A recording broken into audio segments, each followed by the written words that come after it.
आपका बहुत बहुत स्वागत है डॉक्टर जायसवाल। बहुत समय के बाद आपसे मुलाकात हुई है यहाँ पटना में। और आज जिस तरह से हमने देखा कि जो विपक्षी दल है, खास करके आरजेडी और कांग्रेस के तमाम लीडर्स सड़कों पे थे और विरोध कर रहे थे कि जो मतदान सर्वेक्षण का काम हो रहा है वो फ्लॉड है और इसमें बहुत सारे लोग बाहर हो जाएंगे। तो हम आपसे डिस्कस ये करना चाहते हैं कि आप लोगों का नैरेटिव क्या है, क्योंकि आप लोग तो चुप थे। एक जो इलेक्शन कमीशन है वो एक स्वतंत्र संस्था है और भारतीय जनता पार्टी एक राजनीतिक दल है, लेकिन आज आप लोग खुल के इसी के समर्थन में आए। इसकी वजह क्या है? उसकी सबसे बड़ी वजह यह है कि जब कल सुप्रीम कोर्ट ने इमरजेंसी में सुनना कबूल कर लिया और दो पिटिशंस, बल्कि पब्लिक पिटिशन भी उन्होंने स्वीकार लिए, तब आज चक्का जाम करना इलेक्शन कमीशन पर प्रश्न करना नहीं है। यह एक तरह से अपने राजनीतिक उद्देश्य को प्राप्त करने का असफल प्रयास है। वह एक धोखा देना चाहते हैं महागठबंधन के नेतागण कि ये वोटर लिस्ट में गड़बड़ी होने वाली थी और हम आपको बचा रहे हैं, जबकि सही बात यह है कि इलेक्शन कमीशन ने 7,70,00,000 लोगों के घर पर जाकर के पेपर पहुंचाने का काम किया। अभी तक 46% से ज्यादा लोगों को उन्होंने रिसीव कर लिया, उनका फॉर्म भरा हुआ, और यह बताता है कि बिल्कुल सही दिशा में चल रहा है। तब इसका मतलब है कि जो 50% काम है वो पूरा हो गया। बिल्कुल पूरा हो गया है। और टोटल कितने मतदाता बिहार में जो ऑफिशियल है? 7,90,00,000 के करीब हैं। 8 करोड़ के आसपास। हाँ। और उसमें टोटल कितना हो गया? उसमें लगभग 3,70,00,000 के करीब प्रपत्र कल तक बट गए थे, कल तक मिल गए थे। प्रपत्र तो 7,70,00,000 बट गए हैं। और एक बहुत बड़ा दिक्कत था, अभी मैं देखता था अपने यहाँ कि परिवार का एक व्यक्ति का वोट दूसरे बूथ पे, दूसरे का दूसरे बूथ पे, क्योंकि लगातार वोटर लिस्ट में केवल सुधार होते जा रहे थे और उसके कारण वोटर लिस्ट के नीचे 8 पेज 10 पेज तक भी लग गए थे विभिन्न सुधारों के। तो अगर यह 1,200 वोटर का इलेक्शन कमीशन ने जो निर्णय किया है तो उससे वोटरों को भी आसानी होगी अपने बूथ पर जाने पर, और एक पूरा रिवीजन करके जो सही वोटर्स हैं, जो उनको सब परिवारों को भी एक साथ, और कोई डुप्लीकेसी नहीं हो। क्योंकि हम एक नागरिक के रूप में देखते हैं कि पंचायत का चुनाव होता है, मेरे ही अपने बूथ पर वार्ड कमिश्नरी का चुनाव था, तो सुगौली के 350 मतदाताओं को सीधे उठा के बेतिया नगर निगम में जोड़ दिया गया था। बाद में मेरे ऐतराज करने के बाद उनके नाम बाद में कटे, लेकिन एक राउंड तो उन्होंने वोट दे दिया था। तो अगर ये सब सुधार हो रहा है कि एक व्यक्ति एक ही जगह वोट दे, तो इसमें किसी को क्या तकलीफ हो सकती है, मेरे समझ से परे। आप तो संसद में हैं और कई समितियों में भी हैं, आप जैसे कि चर्चा भी कर रहे थे। हर 20 साल के बाद ये जो पुनरीक्षण का काम होता है, हर 20 साल के बाद होता ही रहा है देश में, ये कोई नया नहीं है। तो अचानक विवाद की क्या बड़ी वजह दिख रही है? इस बार भी आप देखिए, 4 महीने पहले से तैयारियां हो रही थी। हर पॉलिटिकल पार्टी को बुलाया जा रहा था। मेरे जिले में भी जब भी हुआ है तो सभी विरोधी दल के भी नेता आए हैं, सभी से अच्छी चर्चा हुई है। 4-5 महीनों से हो रहा था। विवाद का विषय यह हो गया कि इन्हें डर है कि हम चुनाव हार रहे हैं, एक।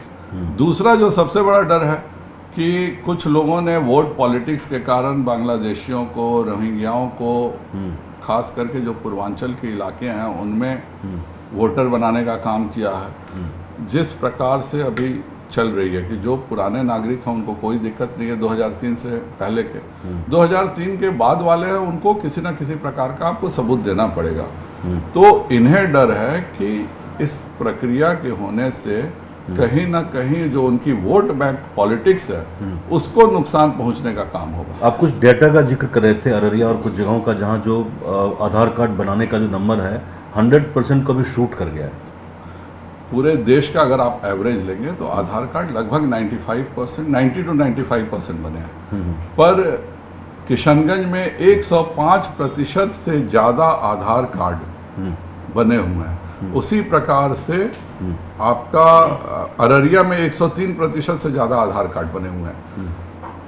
अगर आप लोकसभा में जब हम इस बात को कह रहे थे, माननीय प्रधानमंत्री नरेंद्र भाई मोदी जी के नेतृत्व में किरण रिजिजू ने एक कानून लाया था जिसमें आधार कार्ड को वोटर लिस्ट से जोड़ने का कानून था। वो उस समय जो मल्लिकार्जुन खड़गे जी हों, मनीष तिवारी जी हों, शशि थरूर हों, सौगता रॉय हों, प्रोफेसर राम गोपाल यादव हों, सभी ने यह कहकर विरोध किया कि आधार कार्ड महज आप कहाँ रहते हैं इसका सबूत है, वोटर कार्ड जो है वह आप भारत के नागरिक हैं इसका सबूत है। तो आज सुप्रीम कोर्ट ने भी पुट्टास्वामी जजमेंट में यह कहा कि अगर आप कोई लाभ नहीं ले रहे हैं तो उस व्यक्ति को आप मजबूर नहीं कर सकते हैं कि तुम अपना आधार कार्ड दो। तो इस कारण से बहुत सारे दूसरे तत्वों के भी आधार कार्ड बन गए हैं, क्योंकि वो जहाँ भी रह रहा है। आज जब वोटर लिस्ट करेक्शन हो रहा है तो क्यों हो रहा है कि एक जगह की आबादी, किशनगंज की आबादी के आप ही के टीवी चैनल ने इसको एक्सपोज किया है कि 27% लोग अचानक अपना निवास प्रमाण पत्र एक हफ्ते में खोज रहे हैं, जबकि मुजफ्फरपुर उससे 5 गुना बड़ा जिला है और वहां महज 5% लोग ही अपना निवास प्रमाण पत्र के लिए आवेदन कर रहे हैं। यह आपके टीवी चैनल ने दिया, मैं उसका धन्यवाद करता हूं, क्योंकि मुझे भी इस बात की लगातार चिंता होती थी कि भाई ये 105% आप आधार कार्ड कैसे किसी भी जिले का बन सकता है। तो आपने यह बिल्कुल साफ बताया कि उसके कारण कि जरूर इनके पास कोई सबूत नहीं है, तो ये कौन होंगे, ये रोहिंग्या ही होंगे, बांग्लादेशी होंगे। किशनगंज वगैरह का, अररिया का इलाका शुरू से विवादास्पद रहा है। अखिल भारतीय विद्यार्थी परिषद ने आज से 20 साल पहले भी एक बहुत बड़ा आंदोलन खड़ा किया था और यह बताता है कि आज भी वहाँ 2003 के बाद भी इन्फिल्ट्रेशन कितना ज़्यादा हो रहा है।